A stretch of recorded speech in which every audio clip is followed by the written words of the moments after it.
Rowan here, head teacher at Rebecca Cheetham Nursery and Children's Centre. Today I want to talk a little bit about environmental sounds, which is what we work on with the children before we start doing any kind of individual letter sounds in a phonics program, such as RML or letters and sounds. So it's really important that your child is able to listen, hear and identify the sounds all around them before they can start to identify that there is the sound "a" in the word cat, or there is the sound in the word mat.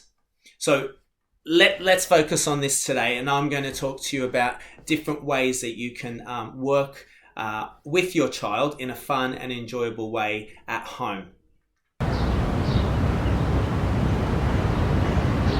So if you're taking some daily exercise and you're walking down the street, ask them to shout out some of the sounds that they're hearing as they're going for a walk. So they might hear things like a car, a bus, and they make different sounds. A truck, a fire engine, ambulance, birds, people talking. And if they're not able to expressly say these things themselves, you can kind of say, can you hear this sound?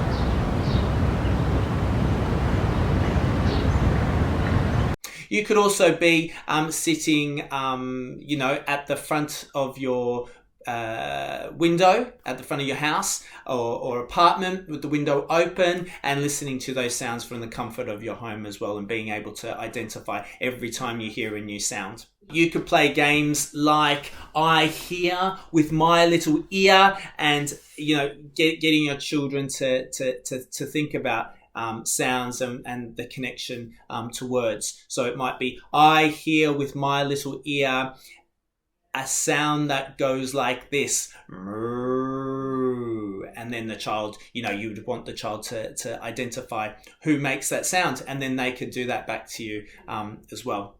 So that they're just really, really simple things. And this is much more important than sitting your child down, showing them the letter the sound and asking them to repeat it, because that's a little bit more advanced. So don't stress about all of that. Any kind of environmental sounds work that you do with your children is really, really important.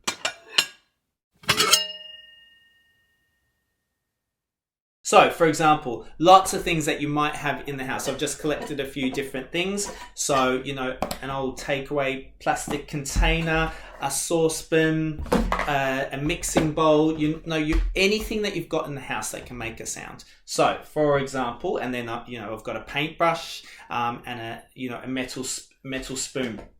So you might want to hit the metal spoon on the plastic and see if they can tell the difference between this to this. Okay, that's another game that you can play with your child to see if they can tell the difference. If you've got a cardboard box, that could also kind of add a different dimension as well. All right, so you could do that. Ask that, you could get them to close their eyes while you make the sound and see if they can pick what you used, what tapping instrument you used, and what container that you used it in. So that's something that you can do as well.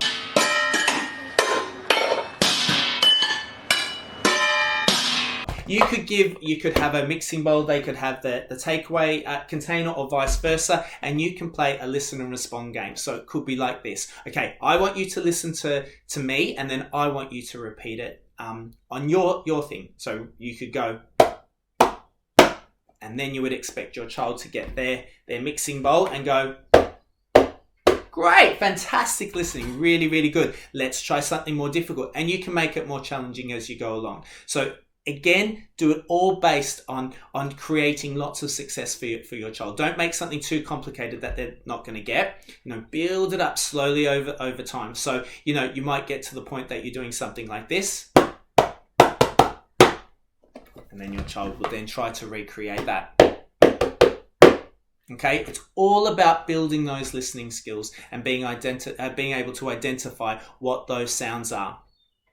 So hopefully there was something helpful in this video. It's really, really important to really focus on the sounds around us, and don't be so worried about moving directly into flashcards and building up phonetic awareness based on individual letter sounds. The most important thing is focusing on the environmental sounds and building up your children's listening skills.